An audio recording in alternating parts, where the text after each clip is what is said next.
G'day fellas and welcome to a casted game. We are here today on Cliffside to watch two up-and-coming Conqueror 3 players go head-to-head. I say up-and-coming, but you probably know who they are. Spawning in on the south side of the map in the color red, playing as the English, it's Divine Jr. This is not Divine DFP, this is actually somebody different. This is Duyakusi. We've casted him a couple times before. I think he's from Japan. And he streams quite a bit on Twitch, so I'll leave a link down in the description if you want to go check him out. If you're into that English kind of gameplay, he's obviously top level. I think currently sits at about 1800 rating, so very high rated. And on the north side of the map, in the color blue, playing as the Chinese. I didn't even check what his name was. We've got our Chinese friend. I do apologize in advance. Nice little monument right there in the middle of the town center. Interesting opening already. Village coming down early. Could be an indicator of a one-base play here, and against the English, it's always an option for you because it can be a bit dangerous going 2TC if you're going to be up against full aggression. But I suspect that's probably not going to be the case today. Normally the English, they're looking for a little bit more greed. So we'll keep a keen eye on it. And see how it goes. But how are you guys all doing? Hopefully you've got something nice to drink if you haven't already. Well, what have you been doing? We're a minute 25 already through. I've got something nice to drink tonight. In fact, I got something a little bit different. See if you can work it out from the sounds. All right, hold on. Let's see if I can get some sounds going in here. Can you hear that? Do you hear that? All right, yeah. You got me. It's juice. What do you even call that? It's like it's not a carton of juice. It's like a plastic container of juice. It doesn't say. It's 2 liters. I don't know what that is in American units though, so apologies. Anyway, that's what I'm drinking. It's multi-V juice. That's the drink for me tonight. Just thought I'd keep you guys up to date. Anyway, let's talk a little bit about this matchup. One of my favorite matchups. I love this. I've mained both of these civs for entire seasons before. Intimately familiar with them both. Love the boomy aspects that both civs allow to play. Obviously, you can play aggressive on both civs. We've seen the Chinese with their Zhukunu all-ins go crazy in the last couple of months. By the same token, the English Council Hall is back on the menu, ladies and gentlemen, just when you thought it wasn't going to be happening anymore. This landmark had been considered by many to be dead. I remember, when was the last time that we saw this? I don't actually know. Look, it probably came up in the most recent EGC TV tournament. It probably did, but I didn't watch all the games, so I can't say that I saw it. I feel like it probably...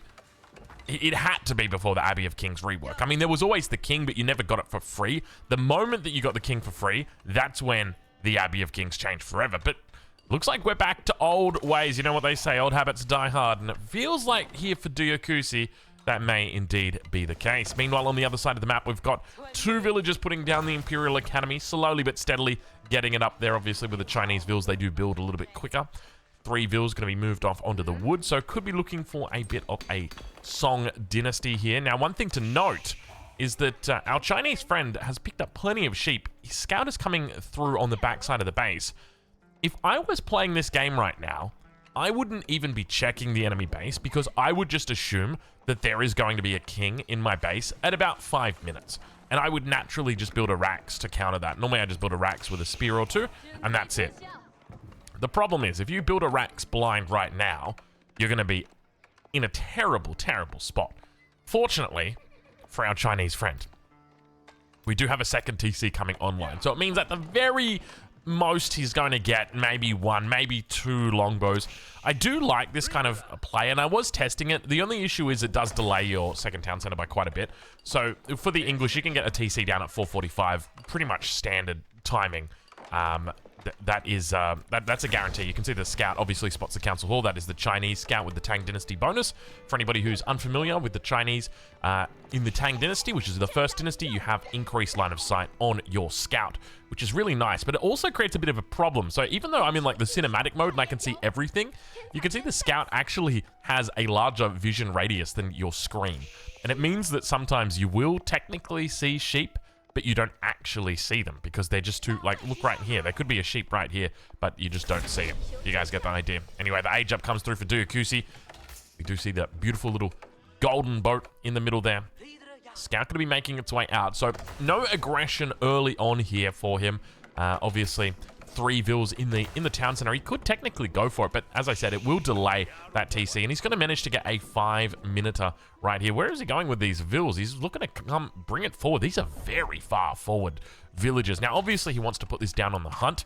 Compare that over to his opponent's hunt, which is right at the back. You know, this is just beautiful stuff. Look at this. He's got double back gold as well, and it's very safe. I mean, technically, Duyukusi's got the 1 back gold here, so he's not that bad off, or not that tough off. If anything, this is kind of nice because it gives him a little bit more proximity towards the hunts that are out here. The only issue is he's playing the English, and one of the things that they love to do is ignore hunts. But we do see this quite a bit at the high level, where players oh my god, that's a lot of vills. Does he sense that there's danger? Does he sense that maybe there's a Barbican or something coming? Why does he think that 13 vills is necessary? Normally 8 or 9 would be more than enough here, but it looks like he will manage to get it up.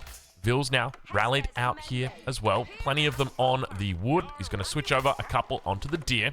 Keep in mind, one of the issues that you have at this stage right here is that you don't have enough food to actually get double vill production going. So you have to do force hand-ins with your deer.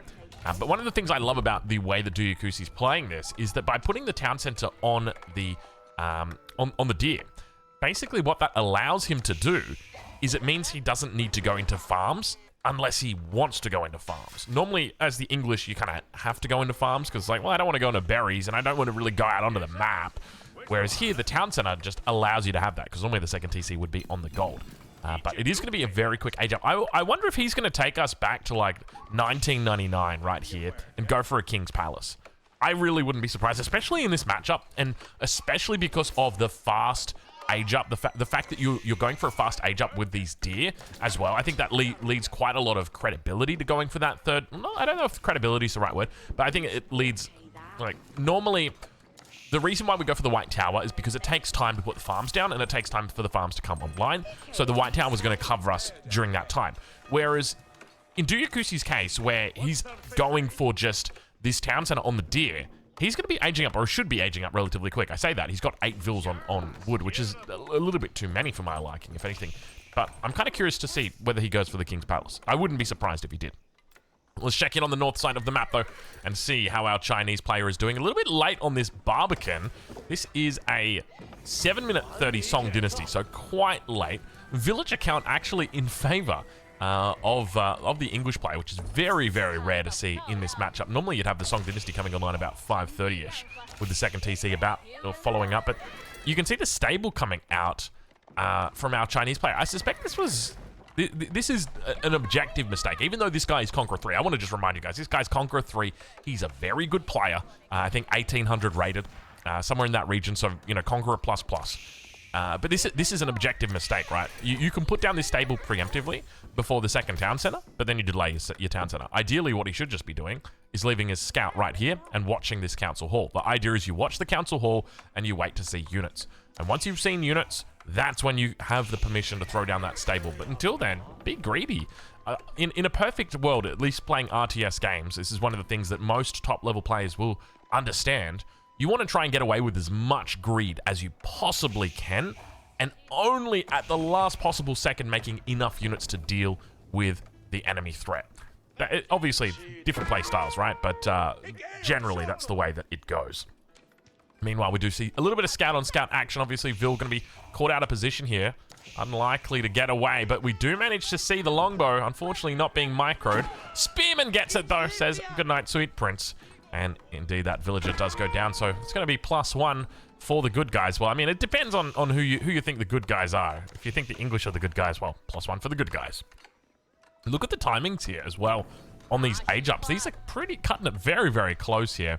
I'm kind of surprised at how many farms we've got coming up from our English player. I mean, it's really not that many. It's only 5 farms. I think that the main issue I had is just how many vills he's got on wood. That's a lot. I guess he's gone into the barracks as well. He did go for the longbow and the spear, so there's a couple of units out here as well. So I think that's probably important to consider, but normally that age up would have been clicked about a minute ago. That's why I'm a little bit confused. Also going up for the walls here. I note that he's got the boar behind the walls, looking to try and match the enemy walls coming up, and it is going to be the King's Palace.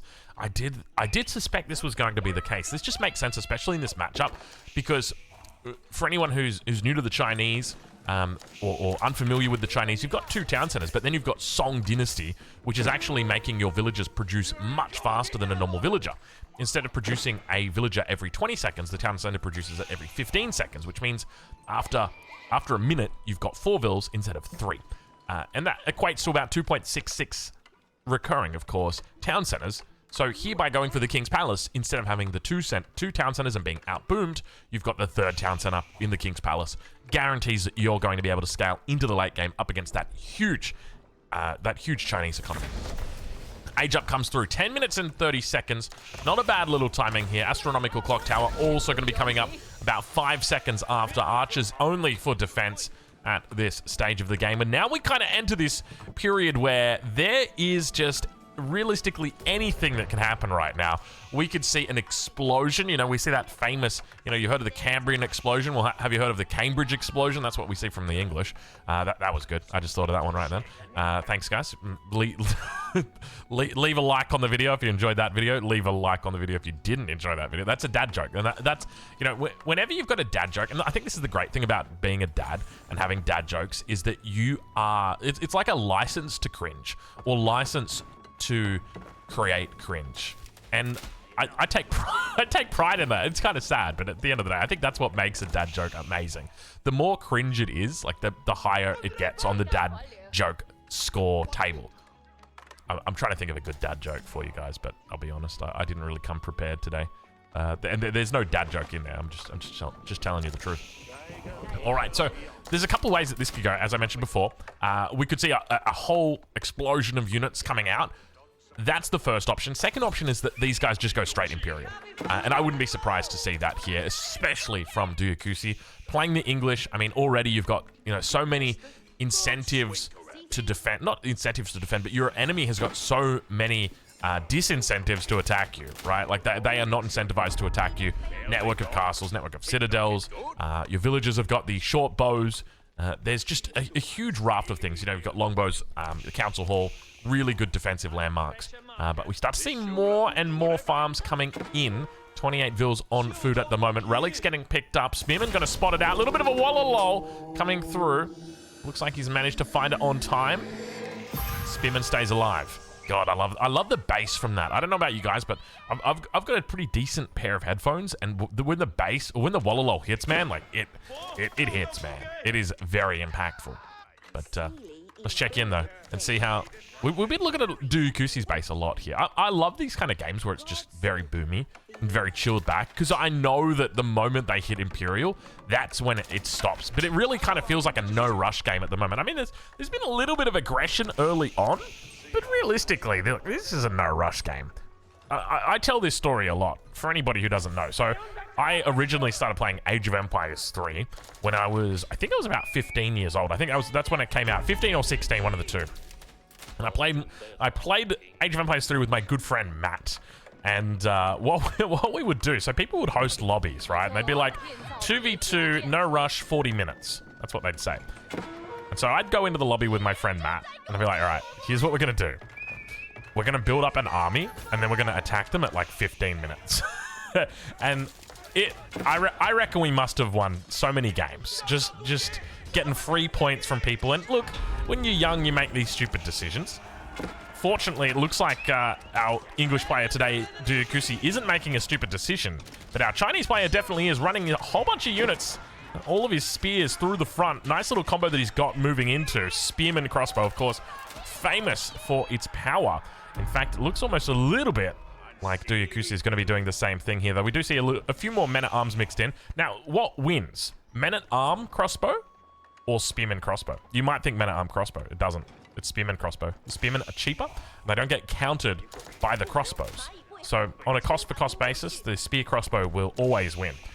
So, just keep that in mind, because your men-at-arms will get heavily counted by those enemy. Sorry, the enemy men-at-arms will get counted by your crossbows, because they get that extra 9 damage, which really cuts through the armor. So anyway, yeah, that was something that I definitely did that in the early stages of, like, if I was to think about like the whole time. What would you even call it? I guess you could kind of call it a career. Like, no, if you were to think about like games and the time that you've played it, right? Like if you think about League of Legends, like maybe in season 6 you played this champion and season 7 that champion, like you'd call it a career, right? Because it's different seasons. Even though I'm only bronze, like leave me alone. Doesn't matter. It's still a career, all right? And I guess that's the same token there with Age of Empires 3. So that was early on in my career. I was a no-rush rusher. But it looks like the rush has finally come to an end at the 15-minute mark as both players have agreed, well, I guess it's time to get some units on the field here. Neither player looking for that Imperial Age just yet. Gonna have a bit of a castle party. You can see the clock tower nest of bees is now on the field. So one of the weaknesses from the perspective of Dyakusi here is that he doesn't have the white tower. And the white tower is great in this situation because the moment you see that nest of bees, you fall back with your army, you click on your white tower, and you click springled, and you have yourself an absolute field day. And it's really easy because you don't have to fork out all those extra resources for your siege workshop, 300 wood. You don't have to wait for it to come up. You don't have to wait for the vills to walk over to it. You don't have to wait all that time for a springled to actually be built, because with your white tower, it builds quite a bit faster. Not twice as fast, at least not anymore. So there is a lot of there's a lot of bonuses that you're missing out on by not going into that white tower. It is more than just your average keep, we'll say that much. But I wouldn't be surprised if we do start to see a siege workshop coming down, especially with the number of units that we've got here for Dyakusi. I'm kind of surprised to see the delay in this. I would have expected upon seeing that Nesta B, he would have been straight into it. Springled now going to be coming out as well for our Chinese player. Meanwhile, Sacred Sites now being picked up. Relic split was 2-3 in the end, so nothing too crazy. In fact, all 3 Sacred Sites all clustered together. Nothing over on the left side of the map. Everything is over on this right side of the map. So a huge incentive to stay on this side of the map and secure this. If you can retain these Sacred Sites, it's going to be beautiful income coming through for you. And on top of that, there's always... Is it just me, or is it kind of in his base, the Sacred Site? Like, look at this. It's really easy to wall off this. Like, how do you wall this off? You got to go awkwardly around like that, whereas here it's like, bye. Oh, the Berkshire in the middle of the map. 17 minutes into the game. Talk about Imperial Age rushing. Look at that. And meanwhile, our Chinese player has got nothing to really go towards Imperial. I mean, he's got 1,000 gold stocked up at the moment. Not too bad. You know, we were talking about the prospect of Springleds and all that jazz. Mate, you don't need Springleds when you've got a Berkshire. The Berkshire will be your Springled. I can be your Springled, baby. That's what the Berkshire sings. Give me a second, folks. I'm going to just take a quick swig here. All right, we're all good. We're all good. I tell you what, man. The best juice... you know, I will say right now, if I was to do a fruit tier list, you know what would be sleeper OP, right? Like, when you think about sleeper OP, it's the overpowered thing that not many people know about. All right? Hear me out. Passion fruit. How good is passion fruit? It's like, you don't main passion fruit. Like, you won't find me sitting on the couch with 3 passion fruits just digging in. And look, if that's your kind of if that's what you like, go for it, mate. But for me, I'm more of like, I like a little bit of passion fruit on the side. You know, like maybe you're having some sort of... Have you ever had a pavlova? Pavlova. Look it up. It's an Australian dish. It's a weird dish, man. But it's one of those things where it's like, if you're Australian, you just kind of grow up with it, so you never question it. Like Vegemite. We don't question Vegemite. Or Wheat Bix. We don't question it. It's just like, yeah, that's just what we do. It's absolutely disgusting, but we do it. It's the same with pavlova. Pavlova's amazing, though. Yeah, a little bit of passion fruit on that. Oh, my lord. My thing is like orange juice with a little bit of passion fruit in there. Just... Oh, mate, it blends so perfectly. All right, let's check in and see how the economies are doing back here. At the moment, we're looking at 1,600, 2,500, 3,600. This is 4,500 income per minute coming through for our Chinese player compared over to Divine. Keep in mind, he is an Imperial. We did just see enclosures coming through for him, so this number's going to start to skyrocket. 26, 37, 5,000, 5,400. So pretty similar numbers right there. Meanwhile, in the back of the base, to protect the farms from any potential raids, rather than contesting the middle here. Oh, this is dangerous right now. Our Chinese player, he's on the defensive here. And have a look at this. This is bad timing for him, unfortunately, because all of the men-at-arms have got their elite upgrades through.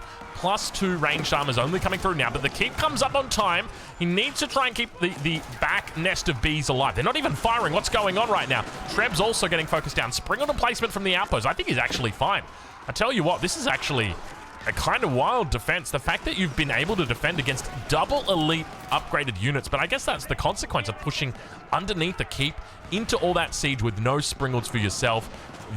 Like, if I had one word to describe how that went for Duyakusi, I would have to say rinsed. He was rinsed like a towel. That is for sure. Like, that was clinical. That was beautiful. Wonderful. Magical. Am I just reciting When I Was Young? What's that song called? The Logical song? You guys, I mean, I know that they're probably sampling off another song there, but for me, it was the Logical song. It was Scooter. Well, yeah, I think it wasn't even DJ Scooter, dude. It was just Scooter. Man, that takes me back. What year did that come out? I'm going to have to go with... Oh, those vills are getting knocked out. Look at that trajectory on that arrow. Those are some interesting arcs.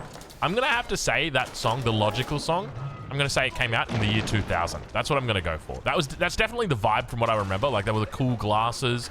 It was the, like, the leather jacket. Like, the tipped blonde hair.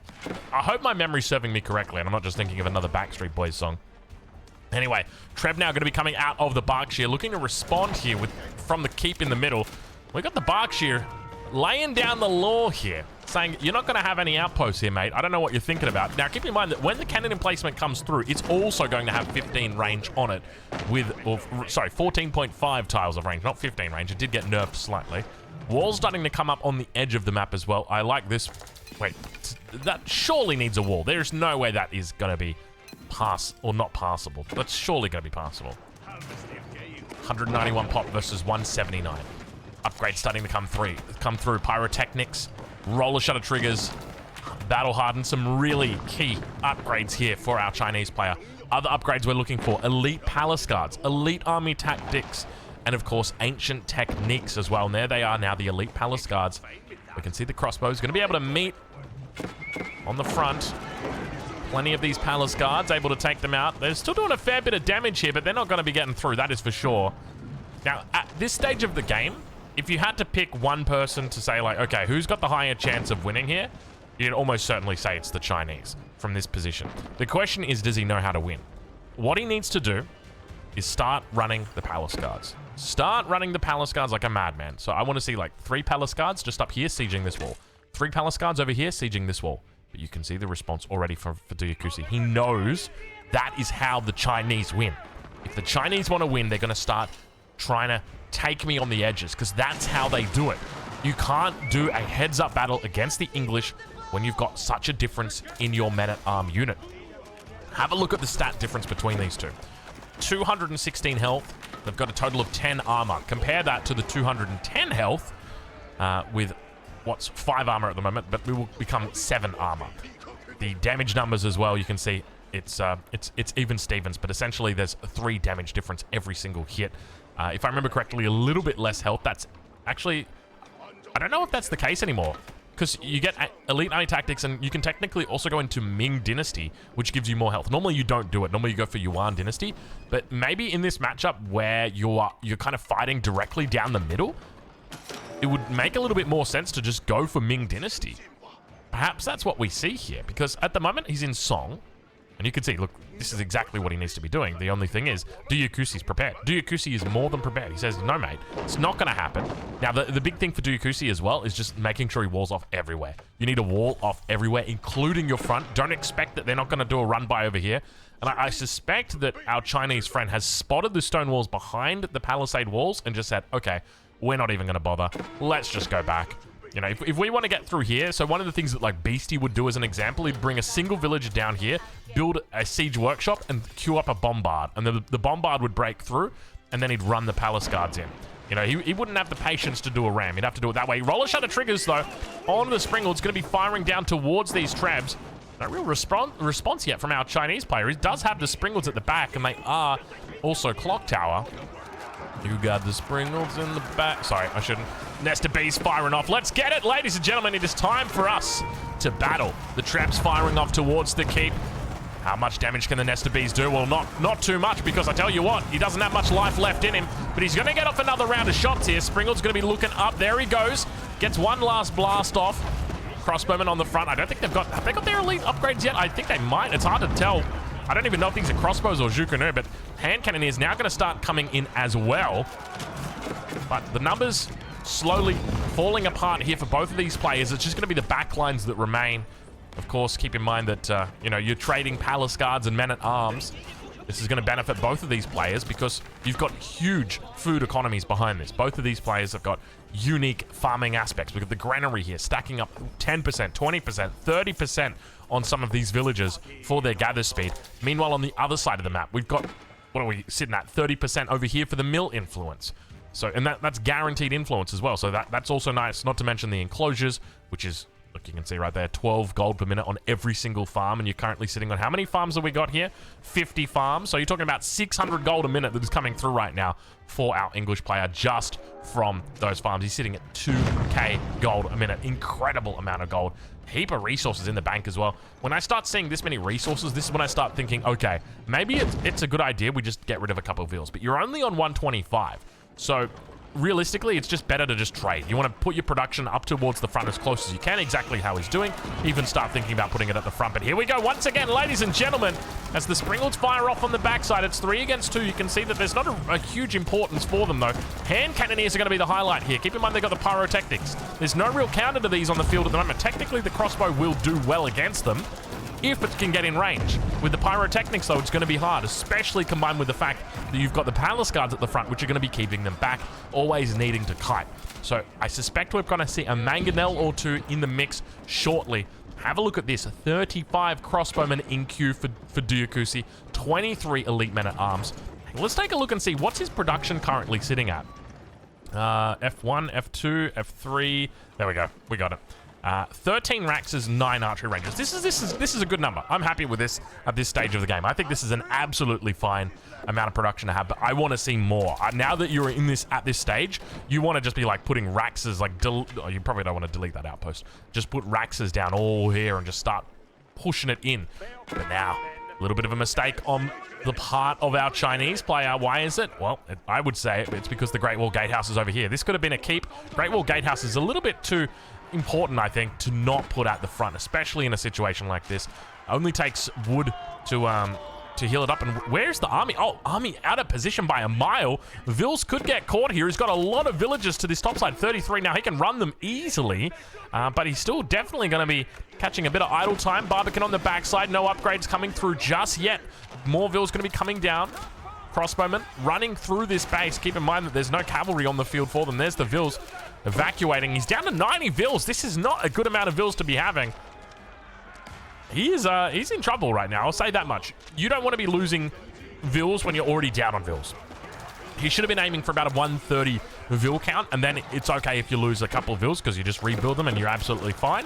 But this is a lot of Vils. He's down to 82 Vils now, so already he's struggling with that economy. Meanwhile, on the side of Diakusi, he's 120 Vils, maxed. Look at the amount of units that he's got in queue, not to mention the amount of resources he's got in the bank. It all just comes down to the King's Palace. The fact that he had the King's Palace up, he's been able to continue training Vils. I'm a little bit curious what happened to our Chinese friend here.